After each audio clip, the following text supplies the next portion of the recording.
आप लोगों ने नाम सुना है श्री हनुमान प्रसाद पोद्दार जी, गीता प्रेस के प्रथम संपादक, प्रधान संपादक भाई श्री हनुमान प्रसाद पोद्दार जी। वे भगवत प्राप्त महापुरुष थे।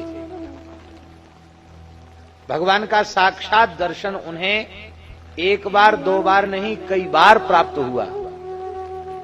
उनकी स्थिति ऐसी थी पोद्दार जी महाराज की,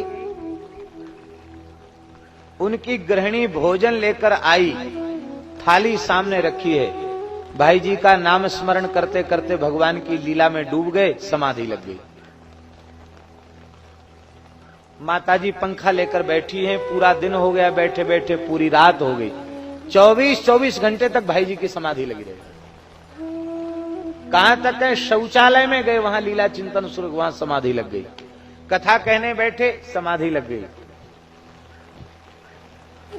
और कल्याण के संपादन के काल में जो विविध अंक प्रकाशित हुए भाई जी के समय में, उस समय जिस देवी देवता का उन्होंने स्मरण किया, कोई बात समझ में नहीं आई, वो देवता उनके सामने प्रकट हो गया।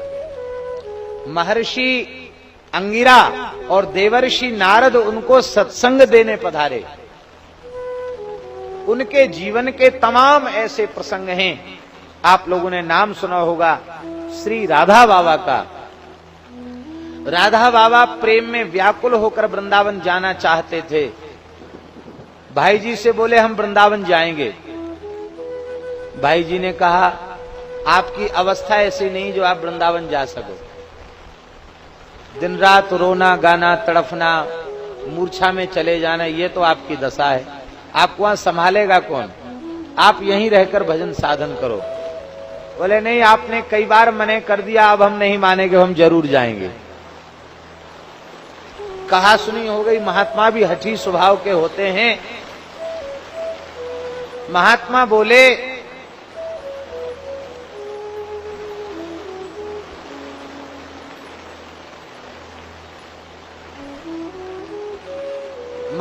बोले जितने लोग बैठे हैं उतने लोग तो शांति से सुनो।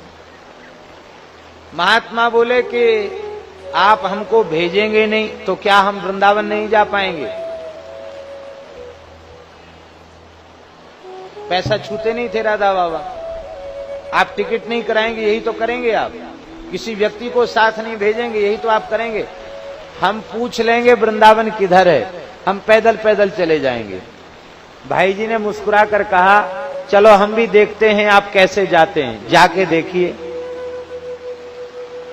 रात्रि में श्री राधा बाबा फिर व्याकुल हुए। साक्षात नंद नंदन श्री कृष्ण सामने प्रकट हो गए।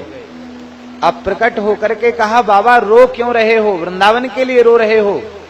अरे तुम्हें पता नहीं है, हनुमान प्रसाद पोद्दार का देह चलता फिरता वृंदावन है, जिसमें मैं निरंतर लीलायमान रहता हूं, युगल का नित्य विहार होता है।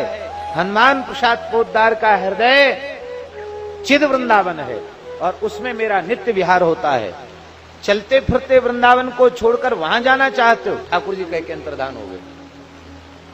अब बाबा ने रोना शुरू किया। रात भर रोते रोते सवेरे गए, भाई जी के निकट गए। भाई जी बाबा को प्रणाम करते थे क्योंकि वे गृहस्थ थे, वैश्य थे, और बाबा दंडी सन्यासी थे, विप्र शरीर था, इसलिए वो प्रणाम करते थे।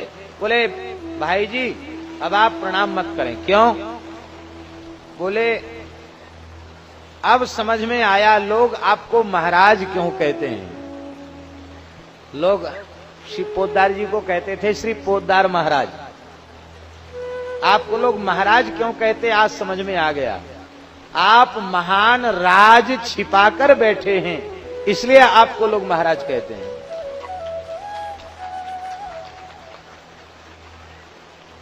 और अब मैं प्रतिज्ञा करता हूं, जब तक आप विराजमान हैं तब तक आपके चरणों को छोड़कर कहीं नहीं जाऊंगा, और जब आपका शरीर नहीं रहेगा तो जहां आपके शरीर का संस्कार किया जाएगा, अपने शरीर के अंतिम क्षण तक वहीं निवास करूंगा। ठाकुर जी की आज्ञा है। और हुआ ऐसा ही। भाई जी का जब शरीर शांत हुआ तो उनको राप्ती नदी के किनारे संस्कार नहीं किया गया, उनका संस्कार गीता वाटिका में किया गया। क्यों? सब लोगों ने विचार किया, भारतवर्ष की इतनी बड़ी विभूति श्री राधा बाबा, वो स्मशान में जाकर के झोपड़ी बना के रहे, ये ठीक नहीं है।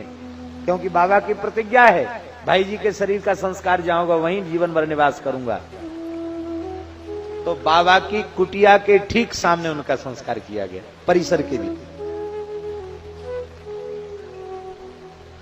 भगवत साक्षात्कार की बात बड़ी विलक्षण है। आप संतों का संग कीजिए, सद्गुरु की कृपा प्राप्त कीजिए, भक्तमाल के पावन भक्त चरित्रों का आश्रय लीजिए, उससे आपको वह दृष्टि प्राप्त हो जाएगी जो दृष्टि यह पहचानने में समर्थ होती है, अमुक संत भगवत प्राप्त संत है।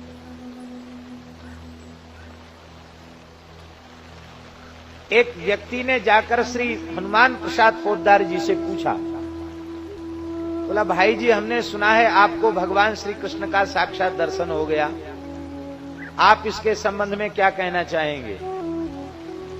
पोद्दार जी कुछ लिख रहे थे तो ऐनक आंख से निकाल के रख दिया, कलम हाथ में थी, उस व्यक्ति की ओर देखने लग गए। कब भगवान फिर से पूछिए क्या पूछ रहे हैं? बोले हमने प्रामाणिक संतों से सुना है कि आपको भगवान का साक्षात दर्शन हो चुका है, आप स्वयं स्पष्ट कीजिए इस संबंध में। भाई जी ने कहा इस संबंध में मेरा मौन रहना ही श्रेयस्कर है। आपका प्रश्न हमें उत्तर अच्छा नहीं लगा। अरे हुआ हो तो कह दो हुआ हमको दर्शन, नहीं हुआ तो मने कर दो हमको दर्शन नहीं हुआ, लोग झूठा प्रचार कर रहे हैं। आप मौन क्यों कह रहे हैं कि मेरा मौन रहना ही श्रेष्ठ है? भाई जी ने बड़ा सुंदर उत्तर दिया, और इस उत्तर से हम लोगों को यह समझ आनी चाहिए कि किसी संत के निकट जाकर यह प्रश्न नहीं करना चाहिए। भाई जी बोले यदि मैं ये कहता हूं कि मुझे भगवत साक्षात्कार प्राप्त हो चुका है, तो तुरंत आपके मन में आएगा अरे बनिया घर में पैदा हुए, कुछ लिख पढ़ गए, संपादन करने लग गए, अब प्रचार शुरू कर दिया, हमको भगवान का दर्शन हो गया। हम स्वीकार करें तो भी आपके चित्त में संदेह हो सकता है। बोले हमारे चित्त में तो नहीं होगा, हम तो श्रद्धा लेके आए। बोले तुम दूसरों से कहोगे उनके चित्त में संदेह होगा? होगा जरूर। झूठ बोल रहे हैं दर्शन हुआ, नहीं इनको दर्शन नहीं हुआ। और यदि हम ये कहें कि हमें दर्शन हो चुका है, तो आप कहेंगे हो तो जरूर चुका है, क्योंकि इतने संत इनके बारे में कहते हैं, पर दीनतावश नम्रतावश ये अपनी अनुभूति को छिपाना चाहते हैं। तो हम हाँ करें तो संदेह और ना करें तो संदेह, दोनों स्थितियों में संदेह की निवृत्ति तो होनी नहीं है। इसीलिए मैंने कहा कि मेरा मौन रहना ही श्रेयस्कर है, श्रेष्ठ है। लेकिन हाँ इतनी बात दावे के साथ में कह सकता हूं कि इस कलिकाल में भगवान की प्राप्ति जितनी सरल है उतना सरल कुछ भी नहीं है, कुछ भी नहीं है, कुछ भी नहीं है। इस कलिकाल में अनेकों संत ऐसे भये हैं जिनको भगवान का साक्षात दर्शन प्राप्त हुआ है। आज भी ऐसे संत हैं और आगे भी भगवत अनुभव प्राप्त संत अवतरित होते रहेंगे।